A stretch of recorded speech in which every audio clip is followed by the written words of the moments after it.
राधे राधे भक्तों, शनिदेव को ग्रहों का राजा कहा जाता है। भगवान भोलेनाथ ने इन्हें न्याय के देवता की उपाधि दी है। शनिदेव को बहुत जल्दी क्रोध आता है। इसी क्रोध की वजह से पिता सूर्य से इनकी नाराजगी बनी रहती है।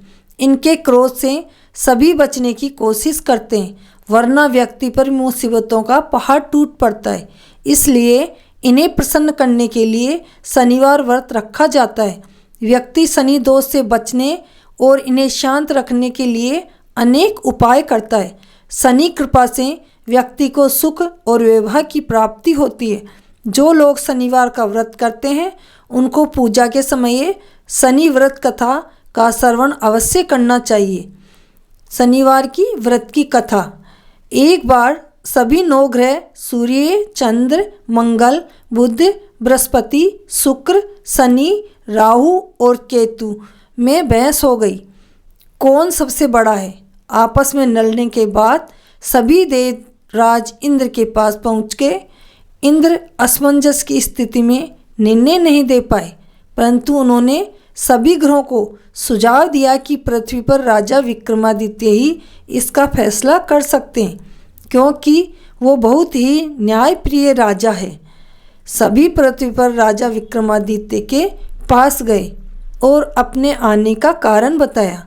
राजा उनकी समस्या को सुनकर बहुत परेशान हो गए।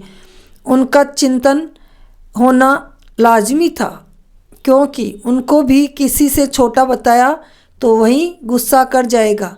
राजा की काफ़ी सोच विचार के बाद उन्हें एक उपाय सूझा। उन्होंने स्वर्ण, रजत, कांस्य, पीतल, सीसा, रांगा, जस्ता, अभ्रक और लोहे से 9 सिंहासन का निर्माण करवाया। उन्हें उपयुक्त क्रम में रखवा दिया गया।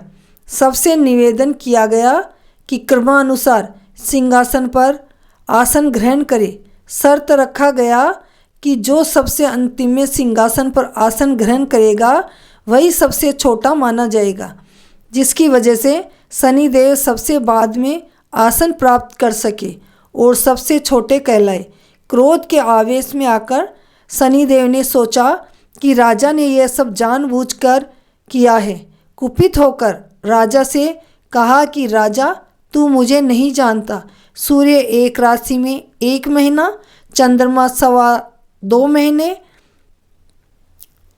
मंगल 1.5 महीना, बृहस्पति 13 महीने, बुध और शुक्र 1-1 महीने विचरण करते हैं, लेकिन मैं 2.5 से 7.5 साल तक रहता हूँ। मैंने बड़े बड़े को विनाश किया है।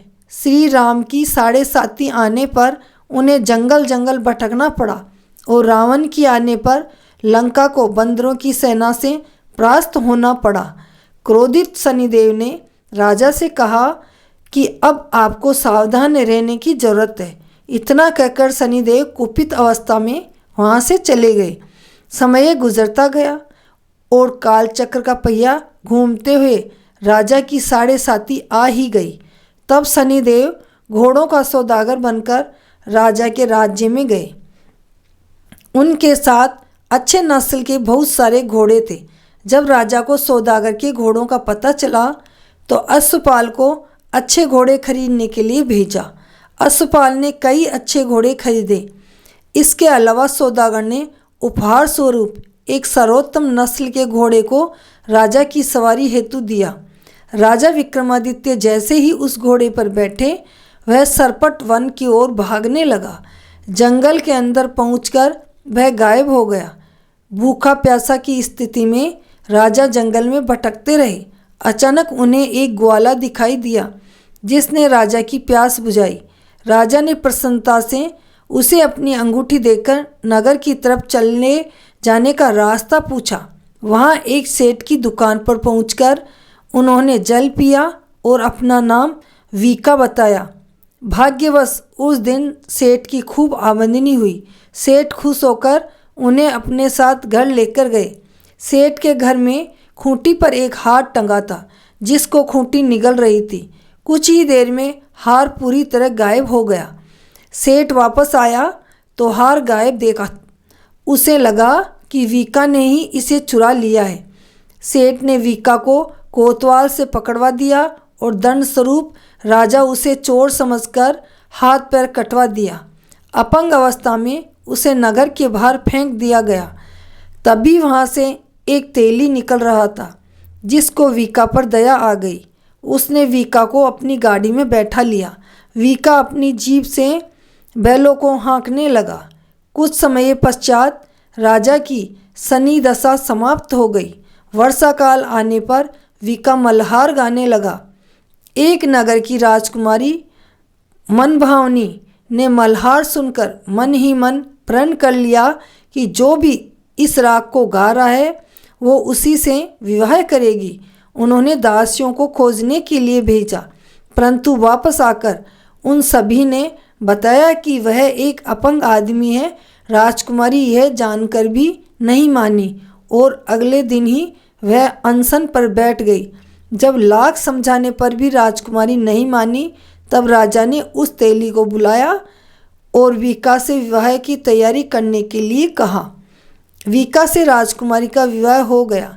एक दिन वीका के स्वप्न में शनिदेव ने आकर कहा कि देख राजा, तुमने मुझे छोटा बताकर कितना दुख झेला है। राजा ने क्षमा मांगते हुए हाथ जोड़कर कहा कि हे शनिदेव, जैसा दुख मुझे दिया है किसी को ऐसा दुख मत देना। शनिदेव इस विनती को मान गए और कहा कि मेरे व्रत और कथा से तुम्हारे सारे कष्ट दूर हो जाएंगे।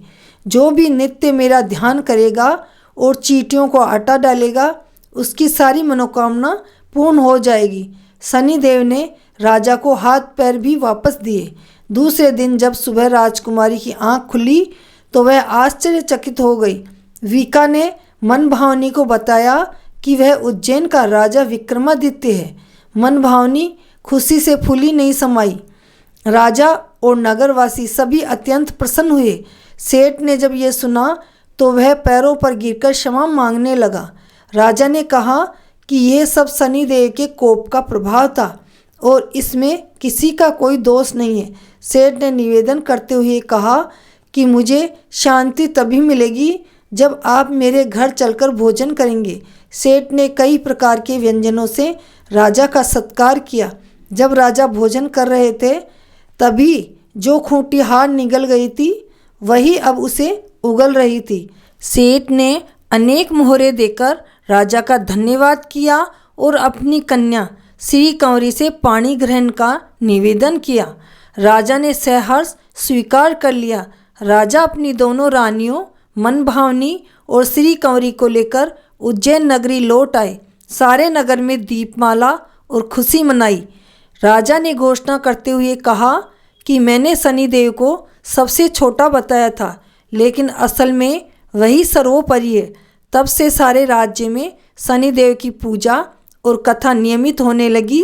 सारी प्रजा के बीच खुशी और आनंद का वातावरण बन गया। शनिदेव के व्रत की कथा को जो भी सुनता है, पढ़ता है अथवा दूसरों को सुनाता है, उसके सारे दुख दूर हो जाते हैं। बोलो शनिदेव भगवान की जय।